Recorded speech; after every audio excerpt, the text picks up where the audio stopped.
Okay, good evening. We are going to do three things tonight. The first of which is finishing off what we started last week, which had to do with the Project Tiberia and Donna Grazie or Grazia. And the second is going to lead us into the third. We will do, it's kind of a heavy topic. It's going to go span for probably at least a couple of weeks, but we'll get to it when we get to it. So we were in the process of talking about this woman, Donna Grazie, and her nephew slash adopted son, Joseph, um, who received permission from the Ottoman Empire to make an independent, I won't say country or state, but they have some level of independence in the city of Tiberia. And with that was being done with the Sultan's approval. And the home of these people, the people who came from where they came from, pretty much was Portugal, Spain. The descendants of those people have been kicked out of their country. The plan, what was it they're going to do? So it's interesting. You know what? Just give me 1 second. I'll be right back.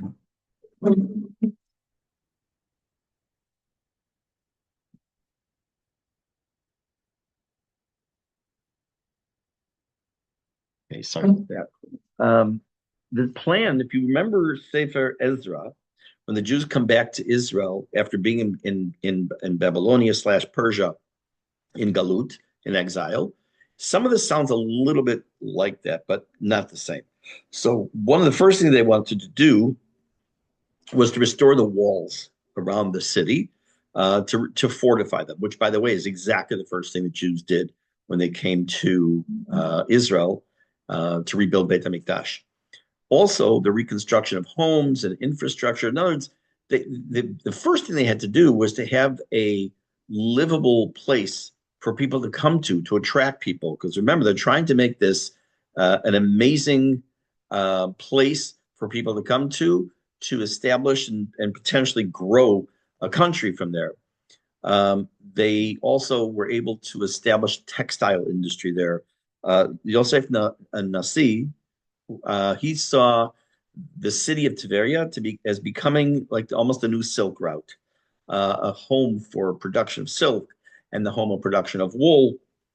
And then he would be able to use that to integrate into the Ottoman Empire and to then become some. In other words, when you have, and we've seen this throughout the centuries we've already learned about, when you are a provider of economic stability, the government wants you, which becomes part of a problem, which we'll see tonight also, leads to problems. They also built infrastructure they built schools, they built shuls. They didn't want it just to be an economic hub. They were looking for this to be a place of spirituality, of Jewish learning.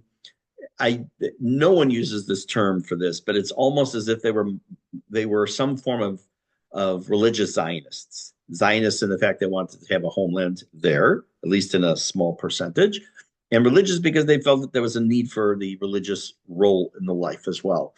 Donna Grazia herself was very influential and played a crucial role in financing the majority of the operation. And she was able, therefore, not only to cause all these things to be built and all this infrastructure, but also to help support the Jewish immigrants and fund the construction efforts. But they still ran into some challenges. Again, making a comparison to what happened at the time of Shivat Zion, when the Jews returned to Israel after the Galut, the exile in Babylonia. They also ran into some very serious challenges, but these were similar but not as the same. Number one, very harsh living conditions. If you know your early first wave of Aliyah, the 1800s to Israel, if you're familiar a little bit with that, you know that they faced horrifically bad conditions, swamps and malaria, disease, and just it was just a terrible at that time was terrible. So they had some very difficult, harsh living conditions, and it caused the rebuilding efforts to be slower. Therefore, they also had economic difficulties because even though they envisioned a textile industry, they still had to compete. It wasn't like they're the only one, the only game in town. If I wanted to come and open up in Malaya Dumim, I want to open up a pizza store. No, thank you. Um, there's a lot of competition. Some good and some not so good. But there's other pizza stores. So I have to be able to stand out. So if you're going to try to establish a new community in the city of Tveria and you want there to be economic stability, and the basis is going to be a textile industry, but there is a textile industry, at least to some degree, you need to shine. And unfortunately, they didn't. There were also some local Ottomans and local Christians who did in particular look upon the Jews with favor. And the idea of Jews resettling in Tveria led to some tensions and conflicts. Now, that's an understatement when we come to the second topic tonight, or third, actually. In addition to that, the Yosef Nasi himself kind of declined. His influence, I guess we say, would decline. What happened was he was very close to Sultan Selim II, who was at that time the head honcho. And when he died, the influence of Yosef Nasi went down the tubes. In parentheses, it's very similar to the beginning of Parshat Shemot, where it says, "Vayamot melech Mitzrayim asher lo yadat Yosef." The king of Egypt died, he did not know Yosef. So, like, all of a sudden, all the game changes. New regime, new leadership, and the same favor that may have been shown before to an individual or group now goes down the toilet. There also were unfortunately, some natural disasters and plagues. They had problems. Let's just say there were all kinds of problems when it came to natural disasters and plagues. There's all kinds of health problems and earthquakes and it just one thing after another just seemed after a period of about not even 100 years, much less than 100 years, things were not going very well, and the project came to an end. However, having said all that, it's important to note that, in fact, the Tveria project probably can be looked at as the very, very first of all programs that would come in the future years of trying to settle the land of Israel. We could almost say it's the first attempt at a large migration to Israel and settling the land and Aliyah. Okay. Long pregnant pause here.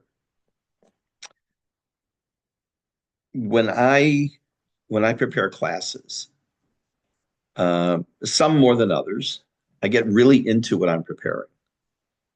And tonight we're going to get into a topic that I'm going to guess some of you have never heard of. And if you've heard of it, it may just be tangential. But in order to introduce the topic, I want to share with you a report. Let me see if I get it here. Okay. I'm not going to go through the whole thing. And you'll understand why once we start getting to the whole actual reason for tonight's class or topic for tonight's class. The Claims Conference did a study in the United States that had lots of questions that had to do mostly with, you'll see in the United States, the millennials and Gen Z. So people in their 20s and 30s, let's say, just to round it off, and found some unbelievable ideas about the Holocaust.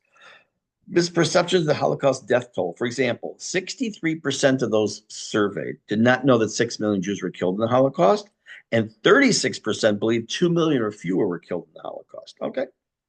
Now, it's also scary to know that in France, they say 1/3 of millennials never even heard of the Holocaust. That's not in this particular report. I highlight just a few things I want to share with you. The Holocaust is a myth, or the number of Jews killed in the Holocaust has been exaggerated. 23% of US millennials and Gen Z believed either the Holocaust is a myth and didn't happen, it happened, but the number of the Jews who died was greatly exaggerated, or they're not sure. That's an astounding number. Next factoid. Holocaust denial of Nazi symbols online. Almost 60% of respondents said, I have personally seen Nazi symbols in my community and or on social media platforms and that I visit or I've used in the past 5 years. No wonder that 64, I don't have it here, but 64% of those responded said that in the United States, there could be a Holocaust, which is unbelievable. I think that's the last slide I want to show. Oh, no, there's more. Holocaust historical misinformation and gaps. 40, almost half the millennials polled could not name a single concentration camp, death camp, or ghetto. That includes places like Auschwitz, which is probably the most well known. They were not, the fact they were not familiar at all with Elie Wiesel, 32% is not a shock whatsoever. They probably think he's some band leader. They misconnect the Holocaust to World War One, and 11% believe the Jews caused the Holocaust. That goes back to blame the victim. Okay, so I'm going to take this off the screen. And I'm going to give you a little bit of an introduction as to why I'm sharing all that with you. Okay. Yeah, let me just put a couple things in front of me that I will use. So I started to say when I prepare classes, I really get into what I'm doing because, as some of you have told privately, that I enjoy the preparation for class as much as, if not sometimes more than the actual giving of the class, because I have a basic knowledge, but I always when you teach, you have to know more and have better depth and grow. So I'm going to tell you a story that I may have told before as another part of this introduction. About 23 years ago, something like that, 22 years ago, I participated in a group of rabbis, of rabbis. It took place in Boston at the Maimonides Institute. The leader was Rabbi J.J. Schachter. This is going to be the first of the two times I'm going to mention his name tonight. I'm sure many of you know his name. And he was giving over to us over a 3-day period. This was taking place in August. It's called Chomer Lidrush, which meant material of which to give speeches from. Parshat Shavua, but most importantly, having to do with Rosh Hashanah, Yom Kippur, and Sukkot. And he literally gave speeches. He explained how to speak. He explained how to take apart a speech, how to find things, how to build a speech.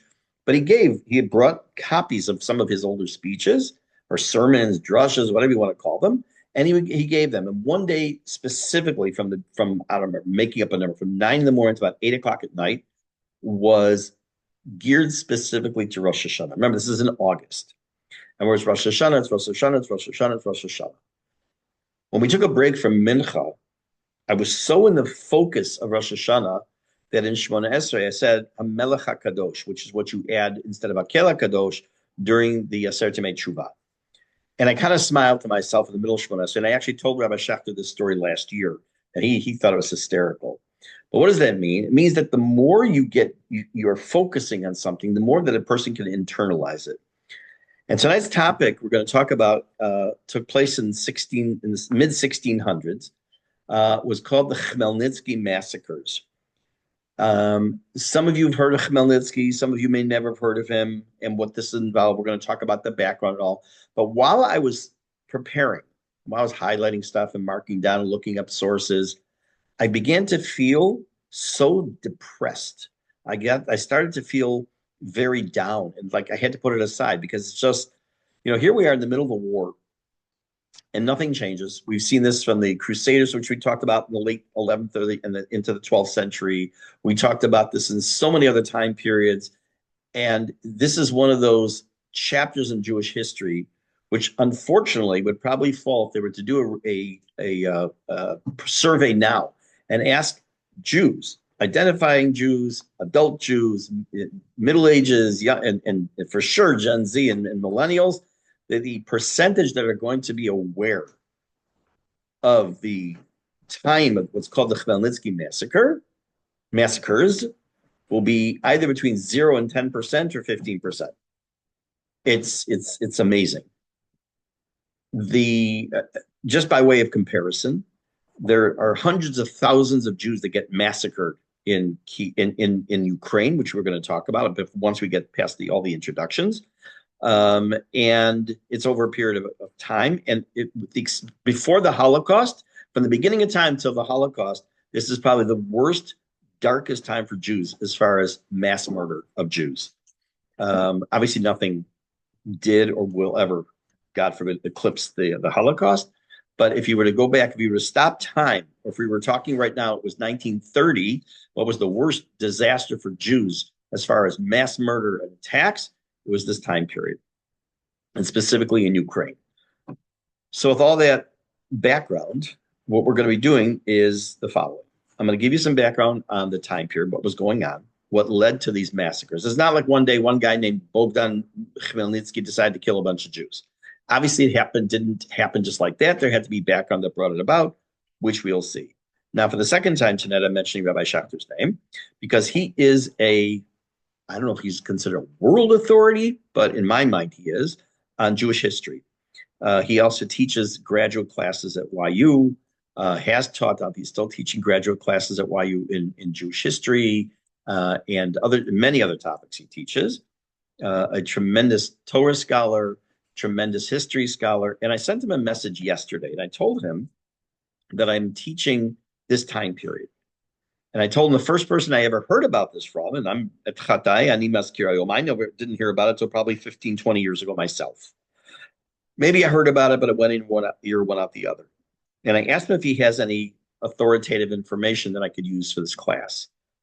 And when you ask a professor if he has information on a history class that he himself teaches and he himself has written books on, you open the floodgates. And he gave me quite a bit of information. I've winnowed it down to a few slides that I'm going to show.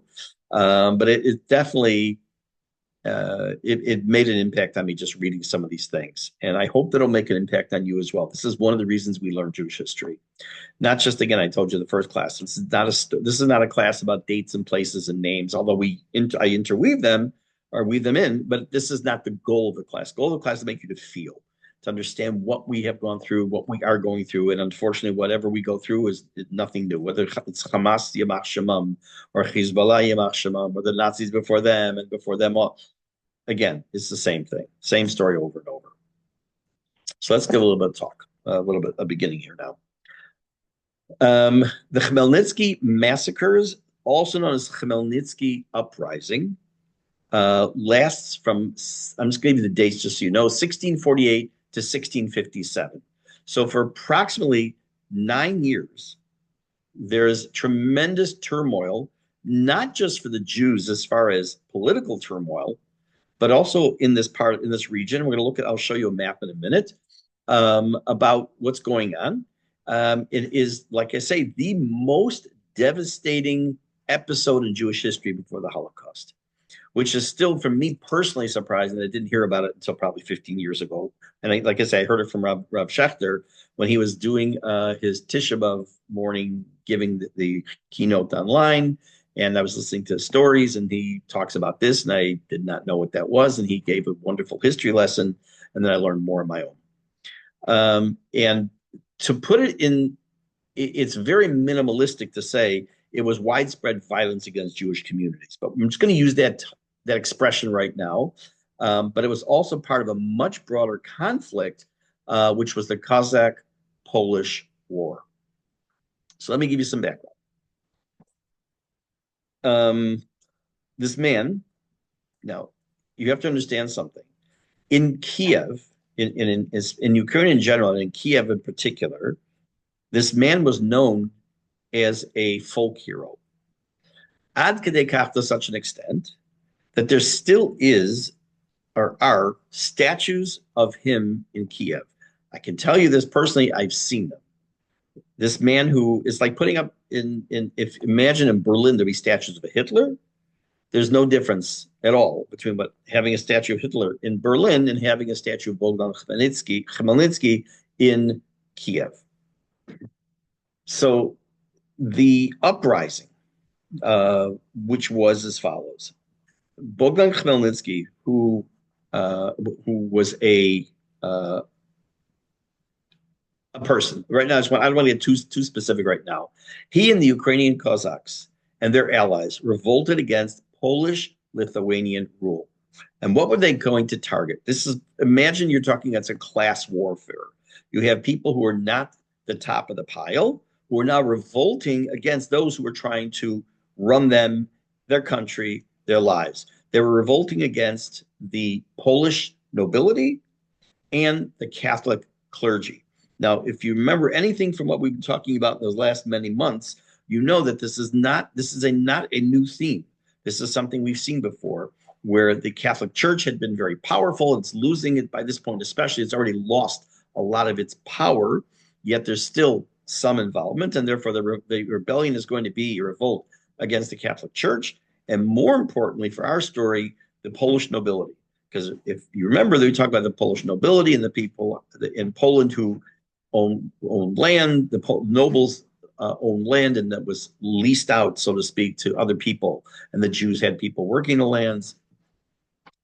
Tens of thousands of deaths of Jews and total destruction of communities in Ukraine are attributed to this man in this time period. By the mid-17th century, again, like I said, I'll show you this map in a minute. The Polish-Lithuanian Commonwealth was mammoth. It was multi-ethnic. It was multi-religious. It was a hodgepodge.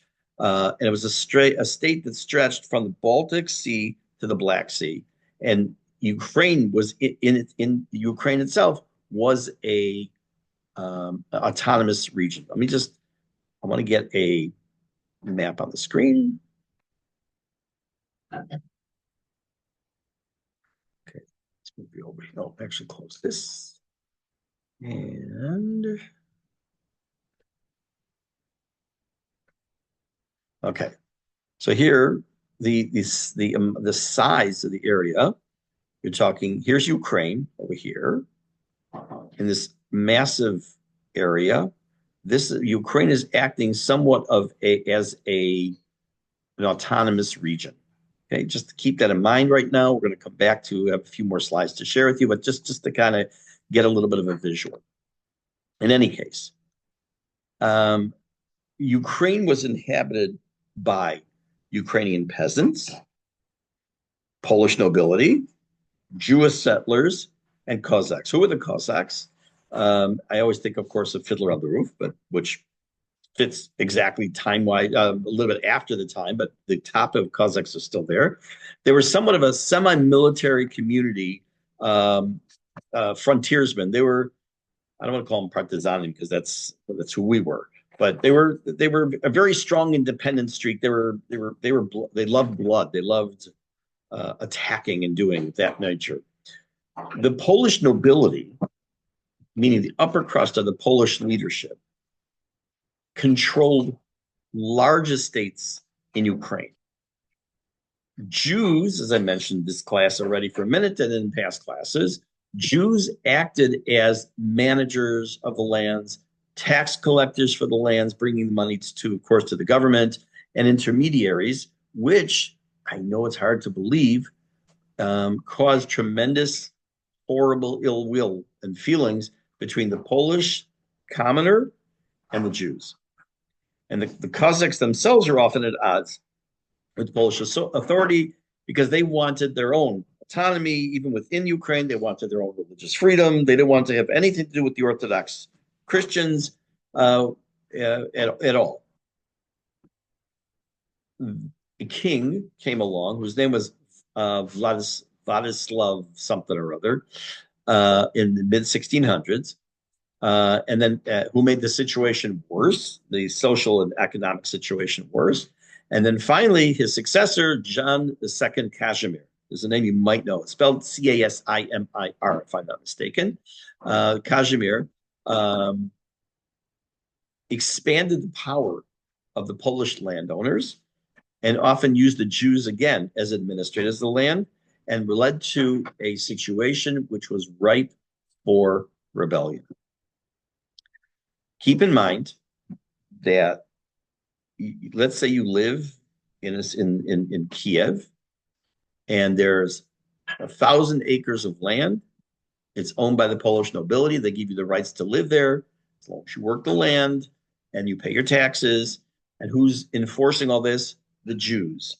In the meantime, you see the Polish nobility getting fatter and fatter and fatter, literally and figuratively. And you see your station, your economic status going down, down, down.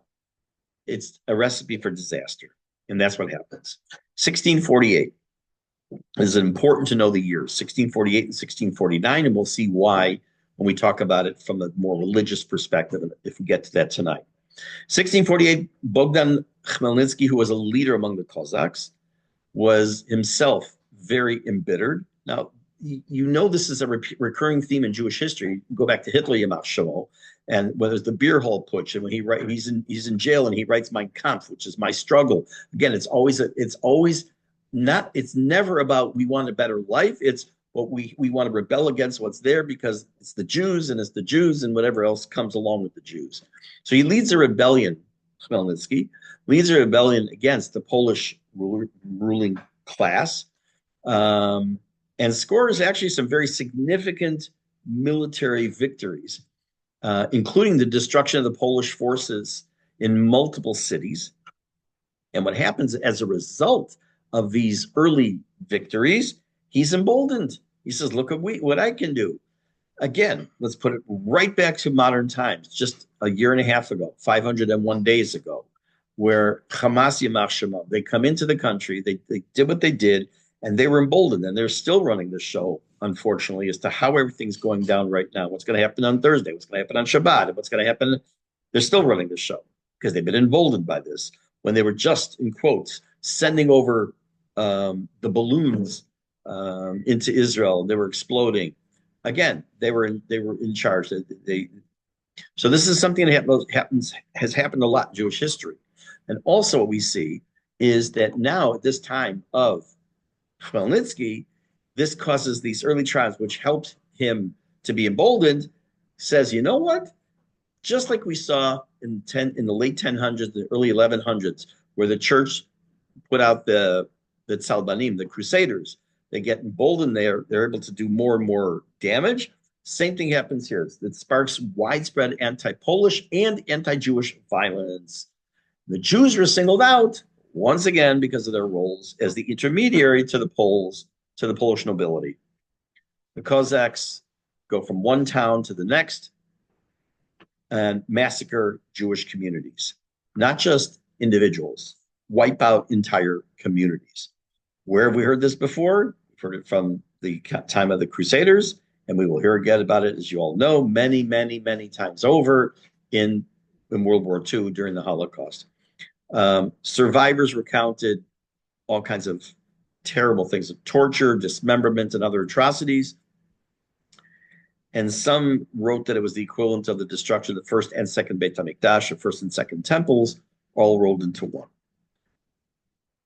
That's just a little background. There are some cities I have written down. I'll read to you.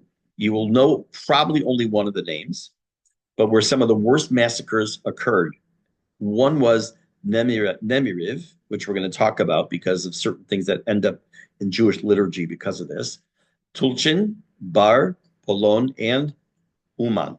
Yes, Uman, where Rabbi Nachman is buried, and where I'll leave my perspective out of this. Many people go around Rosh Hashanah time to go visit the kever of Rabbi Nachman.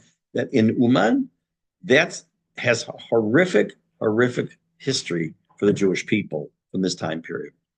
Because in those cities, almost every one of the Jews was completely wiped out. A story that I may have told you, because again, I never remember who I tell what story to. When I was on a trip to Poland many years ago, with a group of rabbis, we were in a small village that looked like it was literally the set of Anatevka in Fiddler on the Roof. And again, I'm sorry if I just told the story, I don't remember. And there was a woman. This is one of those villages that the whole village was wiped out of all its Jews. And there was an old Polish woman standing nearby our group, and the guide went over to her and asked her if he could talk to her. She says, of course. She was a woman who probably was about 500 years old and was obviously alive during the time of the Holocaust. And she acknowledged, yes, she'd always lived there from the time she was born. And he said, I want to talk to you about the Jews that used to live here. And her response was, there were never any Jews that lived here. So not only did they annihilate them physically, as far as they're concerned, they annihilated them in their memory 100%. And this is what's going on in the 1600s and mid-1600s under the auspices of Bogdan Chmelnicki. When you hear the name Haman, and you hear the name Nasrallah and Sinwar, and you hear the name Hitler, and Goebbels and all these names. And rightfully so, you should, bristle when you hear these names. This name should be added to that list. Because if you've never heard of Chmelnicki, from now on, you can never say you've never heard, because this is a very important person, important, of course, in quotes, for us to know who he was and what he did to our people. And Nemrod, for example, what did the Cossacks do? How was it they didn't just walk in and start shooting everybody? They did something that years later was going to be done in the Holocaust. The Cossacks tricked the Jews into surrendering, claiming that the Polish forces had returned and the gates were opened. And as soon as the gates were opened to the city, the Cossacks came in and slaughtered them all. 10,000 Jews in one assault. Now, what happened on 7th of October was a horrific, horrific incident. And it'll be seared in our collective memory forever. We'll be scarred for this forever in psychological sense, hopefully not in physical sense. But what did they do? This time was 10,000 Jews, and the percentage was 100% of the community, not a part of it. And in addition to that, they left their bodies unburied in the streets. Now that should sound familiar. Also, when we talked about at the very beginning of this class a year ago, now a little more, we talked about the city of Beitar, and we talked about after the Bar Kokhba revolution in 131 or 32, forgot the year. And that in the city of Beitar, when they revolted against the Romans slaughtered many, many people, and left their bodies outside and didn't allow burial. And when they did allow burial, they added a bracha to Birkat Hamazon, to benching Hatov Hamitiv. So this is the same tactic that was used. That not only did they cause them harm by killing them, not cause harm. Not only did they kill them, but they caused an additional psychological factor for Jews who survived in other communities, that the bodies were all left out there. We're saying this, and I'm very well aware of the fact that I'm saying this on the night, 2 nights before we're expecting to get back some bodies from Hamas. And unfortunately, it doesn't look very promising for certain families. So I want to talk to you about a man who lived at this time, who wrote contemporaneously of what he witnessed. But let's jump ahead again in history for a second. Some of you have heard of, and I've mentioned his name, I've spoken about him in the show a few times here, the Piacenza Rabbi. Some of you have heard of Rav Taktail, who wrote Em HaBanim Smecha. These are people, Hashem Yikom Damam, both of them. These are people who perished in the Holocaust, who were successfully able to write about what they saw and witnessed. Rav Shapira,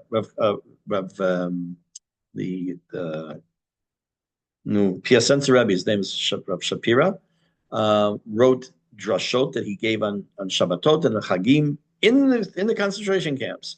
He was able to record. They were published posthumously, but he also described some of the horrors. Rav Taktail, who wrote Em HaBanim Smecha, which I've warned people, do not read. If you don't live in Israel, do not read it if you don't plan to make Aliyah, because it'll make you make Aliyah. Hence, you should read it. And he wrote about he was a Satmar, and one of these anti-Israel kind of, this is before, obviously it's during World War II, it's before the state of Israel, but very much anti-Zionist and all. And when he saw what was going on, he became Tzioni, and he wrote this sefer that's magnificent, and he has hundreds and hundreds and hundreds of quotes from everywhere in Jewish writings, all from his head. He had no books. So when he wrote his book, it was all from his head. We had the opportunity to see what he saw through his words. Not in the same way, because it's questionable. Josephus, who wrote during the time of the destruction of Beit HaMikdash, it's questioned in the second Beit HaMikdash, because he was politically motivated. He was playing both sides of the game. He was playing the sides of the Jews, the sides of the Romans. So it was hard to tell what exactly to separate fact from fiction sometimes. But again, it's a contemporaneous, meaning of the time, a contemporaneous record of what was going on. So it was a man whose name was Rabbi Natan of Hanover, who wrote a book, not a very big book, called Yevein Metzulah.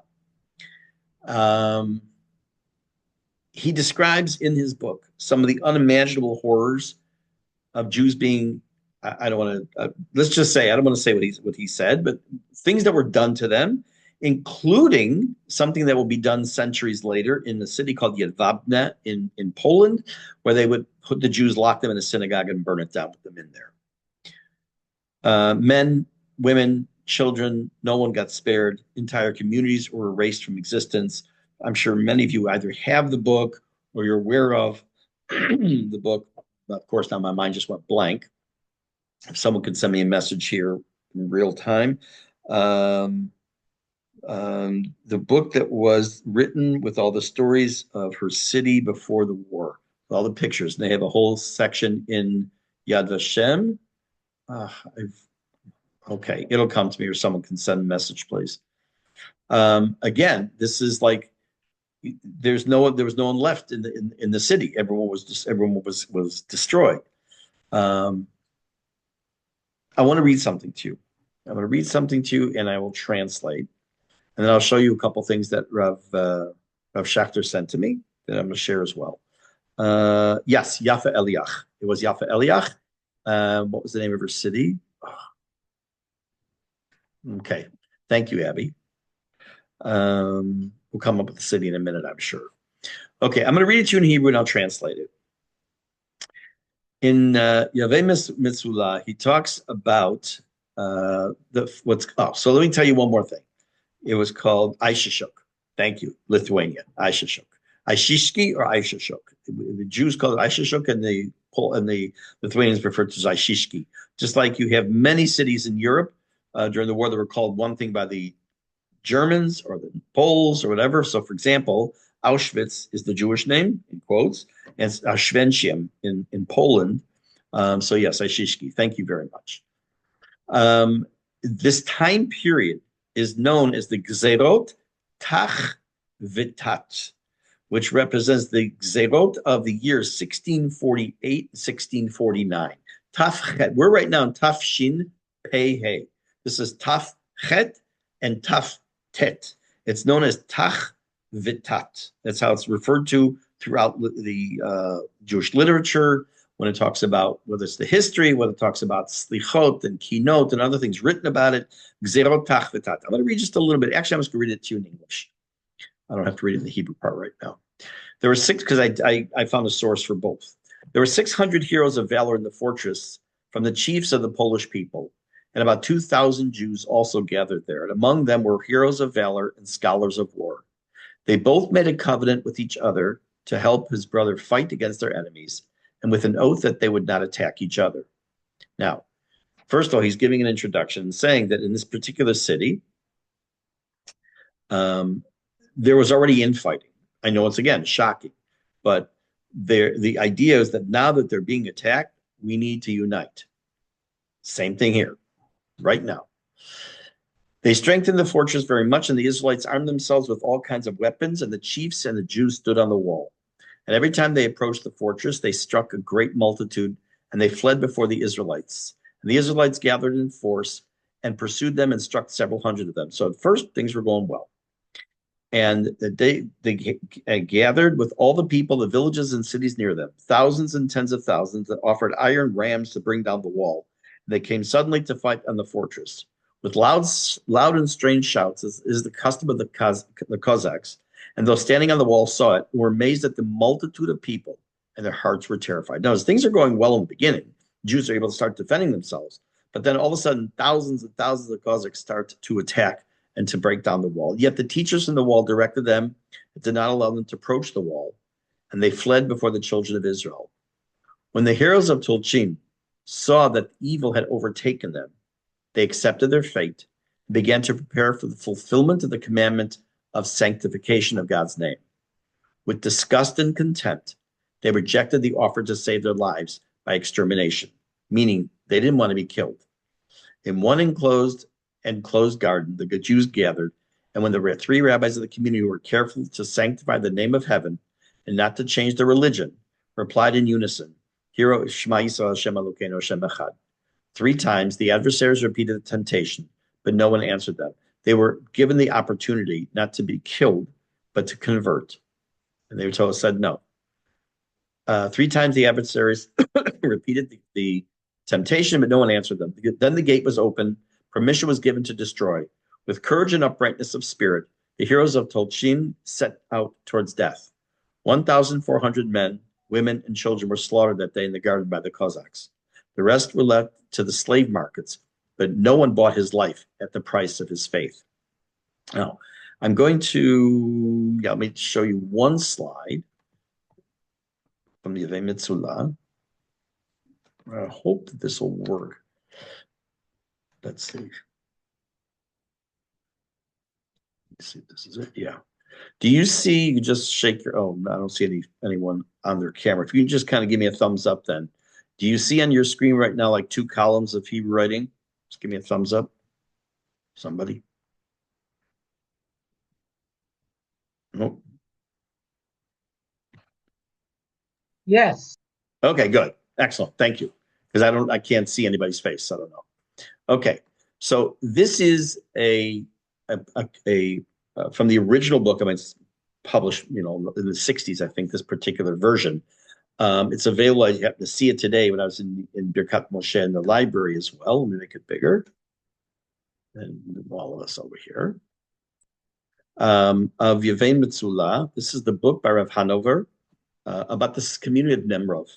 I'm just going to read a couple lines. This is the underlines are all from Rav Shachter. It says V'gam Kila Kuf stands for Kihila Kedosha, the holy community of. V'gam Kila Kedosha Nimrov Be'atzma Aita Mufleget Ba'ashirut. First, he tells us that the city of Nemrov was in great shape. They had a lot of rich people. Aita Kila Gdola V'chashuva Lalokim. That they were God fearing. They were a big community. Shel Chachamim V'Sofrim Mileti Mishpat. Tzedek Yalinba Vata Nirtzachim. They were this great people, wonderful people who were upright and righteous, who got murdered. Hikdimuna said Nishma. They were the same type of the souls were the same type of people as the Bnei Yisrael who stood by Har Sinai, as we will see at the end of this week's parasha, not Nistro, about Naseh Nishma. Vayhi Bayom Daled Kaf Sivan. I'm going to give you a little intro, a little teaser for next week. I'm going to stop here because this will lead me to too much more. The 20th day of Sivan, which that year was a Wednesday, on that day, this particular community, Nemrov, was wiped out. And, let me move this here. Why is that significant?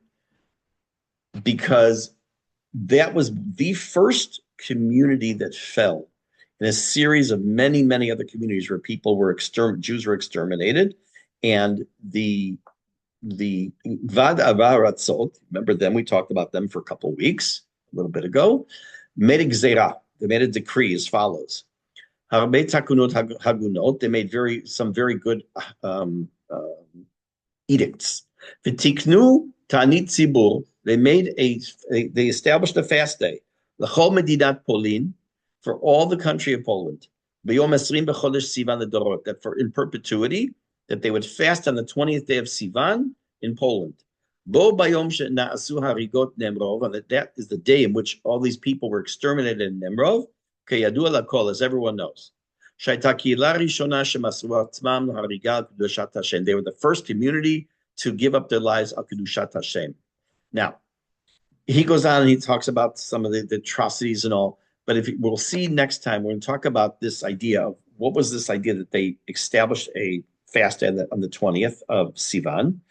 In parentheses, one of the reasons they chose the date also was not just that was the date that was the first of all these